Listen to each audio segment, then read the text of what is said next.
Memory transcription subject. Governor Tava of the Venlo Republic. Date. Standardized Human Time. July 12th, 2136. If the sensor data was to be believed, the Federation warships were gunning to Venlo Prime at a blistering speed. Their hail seemed urgent, frantic even. They were resending the communication request every few seconds. I had never seen such a hurried response, but it made sense. Venlo Prime enjoyed a strategic location, nestled in the galaxy's outer arm. It was a fair distance away from Arxur's space, so it was difficult for them to execute a surprise assault. Not to mention that it was a key supply route for our troops, and a launch point for rim patrols. Losing such an outpost would be a major setback for the Federation. As we accepted the hail, I was surprised to recognize the face on screen. It was Captain Sovlin, from the powerful Kojidi Union. He had risen to galactic fame after leading a valiant charge to break an Arxur siege on his home world. Typically, the Federation would just send the nearest available assets, but this time, they'd scrounged up someone competent. Governor Tava! The relief was plain on Sovlin's face as he realized that we were alive. We're here to assist. What is the reason for your distress? The humans were waiting in the wings, just out of view of the camera. Sarah jotted something down on her notepad. She seemed to be sketching the new alien before her. A pang of guilt stabbed at my chest as I realized my instincts were still abuzz. Seeing them out of the corner of my eyes was making my skin crawl. The way they craned their heads to look at the screen. It was sickening. I see the Federation sent their finest, I said. The Venlo Republic expresses our sincere gratitude for your response. Unfortunately, you've come all this way for no reason. By galactic law, that signal is only to be used for an extinction-level event. You owe us an explanation. A good one. The Godget growled. Did you deal with the problem on your own? There was no problem. Sovlin blinked several times. I'm sorry? It was a false alarm. Our sensors malfunctioned due to a software update. What did you think you saw? We thought Arxur's ship jumped into orbital range. And you figured out that was false because? There's nothing up there on visual, Captain. Our backup sensors didn't detect anything either. Not to mention, we're still alive. The Godjet squinted at me, and I could tell he didn't quite buy my story. Sensor malfunctions made themselves apparent quickly, due to the lack of corroborating evidence. He knew he should have rejected faulty data much faster than the span of a few hours. The sharp glint in his eyes told me he intended to sniff out the truth. Cam, you're awfully quiet, the Federation officer noted. Do you have anything to add? I don't feel like talking. The military advisor paused. His gaze was not focused on the screen, so I figured he was studying the humans out of his periphery. Nothing to add, anyways. Tava said it all. I breathed a silent sigh of relief.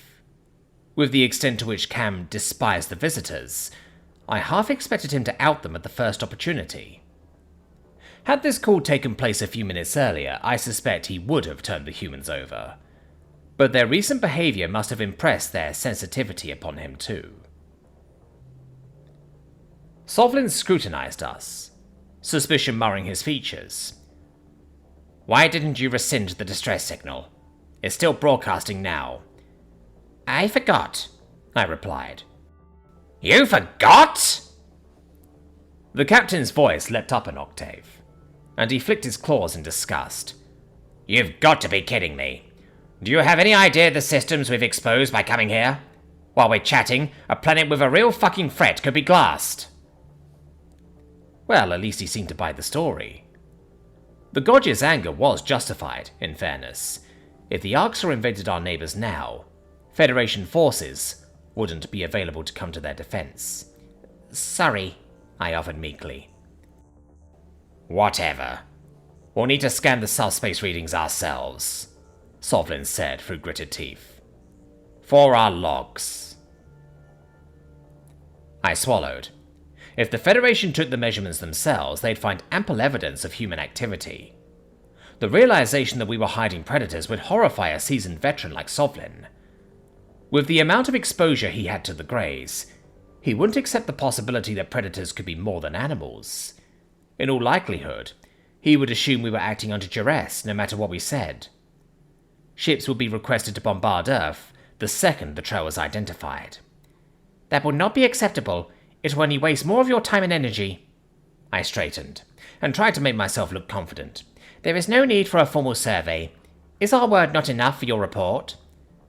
Standard protocol dictates. People are freaked out enough on the false alarm. The last thing they need to see is a Federation armada frolicking around in the atmosphere. You called us, Tava. I'm going to do my job, and then I will leave. You'll leave now. Your ships are not welcome here. If you enter our orbit, you will be fired upon. Sovlin's milky eyes glowed with hatred. Go ahead then. Fire away. You wouldn't dare. The indicators plotting out the Armada's position crept toward our homeworld, and I sighed in dismay. The last thing I wanted was to be trading missiles with our Federation allies, but we might not have a choice. It seemed that Sovlin would barge into our territory all the same, since he had the firepower to disregard our warning. He figured we'd give in to simple, brutish intimidation. I gave a few tail signals to Cam, indicating for him to detonate missiles just short of their formation. This was an irreversible step, firing upon our longtime allies. The Federation would, at best, abandon us in the fight against the Arxur. Was I damning our species to extinction? I mean, what were the chances that the humans would protect us? Hell, I still wasn't positive they wouldn't drop the facade the second this fleet was gone. We should be grateful if they didn't murder us all themselves. Captain Sovlin wrenched his claws in shock as the computer warned him of inbound missiles. He barked at the crew to reverse course and divert power to shields. Then, he relayed orders to the rest of the fleet to fall back.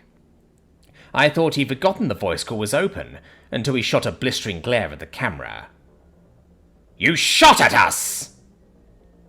The Godjid stared at his weapons console, as though considering whether to return fire.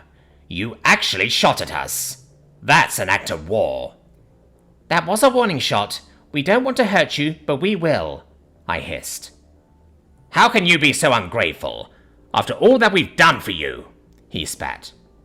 I'll be recommending sanctions in my report, and the next time you call for help, or let the Greys eat you miserable fucks. The feed cut out abruptly, and I sank to the floor in relief. There would be hell to pay at the next Federation summit, but at least our mistake had been undone without bloodshed. It remained to be seen how the humans would reward our gamble. Their body language betrayed little emotion. What if the astronauts were cross with us? We had plotted and nearly gone through with their execution after all. They're gone. I turned to face the predators and prayed that we made the right decision. You're safe now. Noah clasped his hands together. Thank you, both of you. You didn't have to protect us. I hope the consequences aren't too severe. That guy sounded pissed. Ha! It was worth it. Did you see the look on his face? Cam chuckled. Noah's lips curved up and a rumbling sound came from his chest. It sounded like growling, but my translator was insistent that it was laughter. The way predators conveyed emotion left a lot to be desired. My logical brain agreed with the machine, but my instincts weren't as convinced. Sarah jabbed an elbow in her partner's stomach. What did they say about smiling? That hurt, he protested. I can't help it. Cam made me laugh. The military advisor flicked his ears. What can I say? I'm a funny guy. Funny or not, Sovlin wasn't playing. The Godjids have a lot of pull with the Federation, I muttered. We just burned a serious bridge. Can you patch things up down the road? Sarah asked. After decades of groveling? Sure, I sighed, shaking my head. But enough of that. We need to talk. The female predator nodded. What about? First off, do you still want to be here? We've been terrible hosts. I understand if you rescind your offer of friendship after what we put you through. It takes more than that to scare us off, Tava. I'm happy we could work for our differences together. Sarah was well spoken, same as her partner, but I couldn't shake the lingering doubts.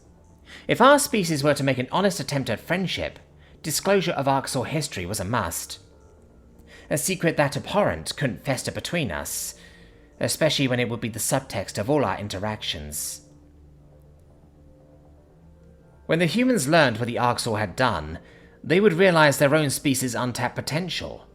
The tales would trickle back to Terran leadership and circulate amongst the populace. What if it inspired them to take up the torch?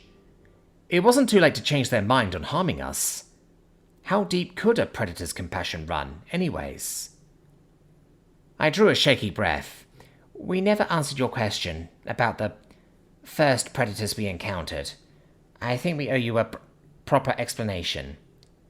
You don't owe us anything, Noah said in a soft tone. If you're not ready, you don't have to talk about it.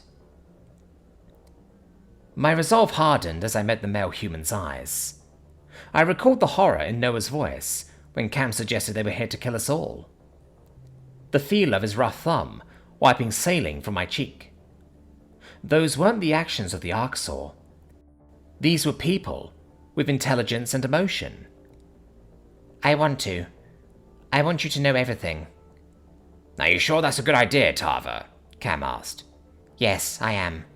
I have to believe that the humans are worth the risk we're taking. I could feel my heart rate accelerating, despite my confident words. The mere thought of the Greys conjured fear and dread. The first predators were the Arxur. The Federation has been at war with them for centuries.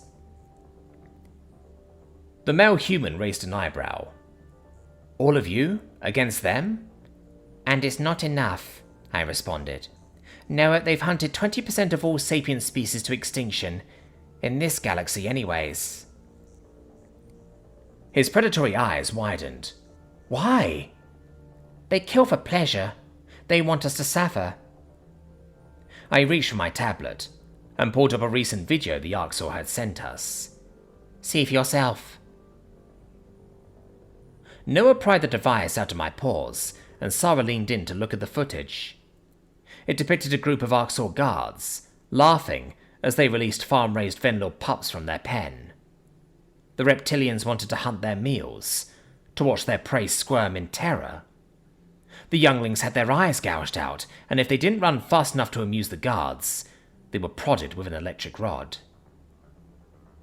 As the Arxur clubbed a pup repeatedly on screen, making sure to break all of its limbs first, I watched the humans' reactions. At first they seemed shocked, but then their countenance morphed into something else. Their faces contorted into a mask of pure hatred, eyes dilated, lips curled back, neck veins bulging. There was the predator that had been concealed with such care. I was suddenly more inclined to believe that a smile was their friendly expression. The humans either had a sudden desire to eat us, or were livid at the treatment of our people. I hoped it was the latter.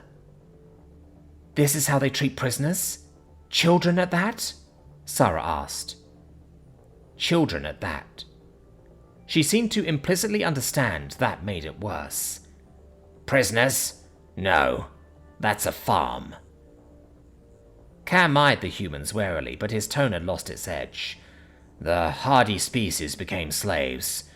The ones that taste good become food, and everyone else gets their planets blown to smithereens. Noah passed the tablet back to me.